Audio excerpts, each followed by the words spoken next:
কারণ আল্লাহ তাআলা বলছেন মায়ের পায়ের নিচে সন্তানের জান্নাত। হ্যাঁ, এই মাকে পেয়েও অনেকে মায়ের কদর বোঝে না, অনেকে মাকে কদর করতে জানে না। আসসালামু আলাইকুম।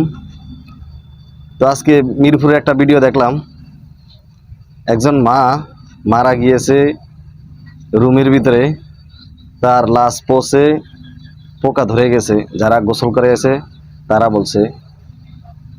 তো আমার এই ভিডিওটা দেখে খুবই কষ্ট লাগছে এবং আমার কলিজাটা মনে হয় ফেটে যাচ্ছে।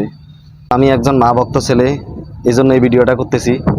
তো দেখেন, একজন মা সন্তানদের জন্য কত কিছু ত্যাগ করে, 10 মাস 10 দিন গর্ভে ধারণ করে, রাত দিন 24 ঘন্টা ওই সন্তানের জন্য মা কত কিছু করে। আর সেই মাকে যদি সন্তানরা অবহেলা করে, তার তত্ত্ব তালাশ না নেয়, তাহলে ওই সন্তানদের জন্য আল্লাহ তাআলা কি বানিয়ে রেখেছেন এবং কি রেখেছেন সেটা একমাত্র উপর আল্লাহ জানে। তো আমার আবেগ থেকে আমি এই ভিডিওটা আপনাদের জন্য তুলে ধরছি। যাদের মা এখনো বেঁচে আছে তারা কখনো মাকে অবহেলা করবেন না। আর একজন মা একটা সন্তানকে মানুষ করতে কত কি যে করে, সেটা একবার গভীরভাবে চিন্তা করে দেখেন। আজকের এই ভিডিওটা যারা যারা দেখছেন, তো আপনারা মনে মনে চিন্তা করেন একবার যে একজন মা তার 3টা সন্তানকে কত প্রফেশনাল ভাবে বানিয়েছে। তারা সবাই প্রতিষ্ঠিত সন্তানরা, অথচ মা অবহেলিত একটা ঘরের ভিতরে ছিল, ঠিকমতো ছিল না তার খাবার দাবার।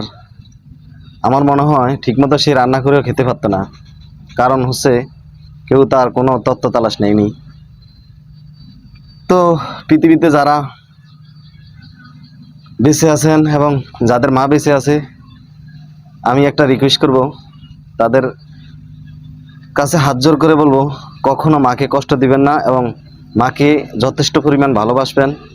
তাহলে পরকালে আপনার জন্য ইনশাল্লাহ জান্নাতের ব্যবস্থা আল্লাহ তাআলা রেখেছেন। কারণ আল্লাহ তাআলা বলছেন মায়ের পায়ের নিচে সন্তানের জান্নাত। হ্যাঁ, এই মাকে পেয়েও অনেকে মায়ের কদর বোঝে না, অনেকে মাকে কদর করতে জানে না। আর আমি আমার মাকে কত ভালোবাসি সেটা একমাত্র উপর আল্লাহ জানে আর আমার মন জানে। তো আমার মা নেই, আমি এতিম।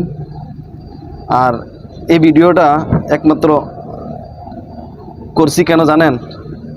শুধু মাকে যে যারা অবহেলা করছে তাদের কারণে এই মায়ের লাশ পোকা ধরেছে। যদি মাকে খোঁজ খবর নিত, মায়ের তত্ত্ব তালাশ নিত, তাহলে এই লাশটা হয়তো পোকা ধরতো না। মৃত্যু তো মানুষের, প্রত্যেকটা প্রাণীকে মৃত্যুর স্বাদ গ্রহণ করতে হবে। তাই আল্লাহ তাআলা যে কোনো সময় যাকে যে কোনো স্থানে মৃত্যু দিতে পারে।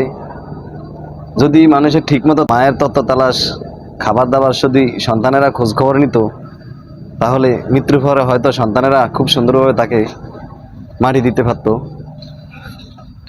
তো আমার মতো যারা মা ভক্ত আছেন, অবশ্যই এই ভিডিওটা শেয়ার করে দিবেন, যেন এই ভিডিও থেকে কোটি কোটি মায়ের সন্তানেরা কিছু শিখতে পারে।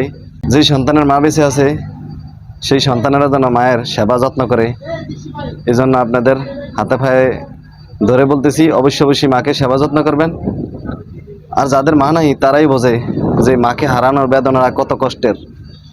তো আমার আজকের এই ভিডিওটা যদি আপনাদের ভালো লাগে, আমার কথাগুলো যদি আপনার ভালো লাগে, তাহলে অবশ্যই ভিডিওটা শেয়ার করে দিবেন। তো সবাই অনেক ভালো থাকবেন। আল্লাহ হাফেজ।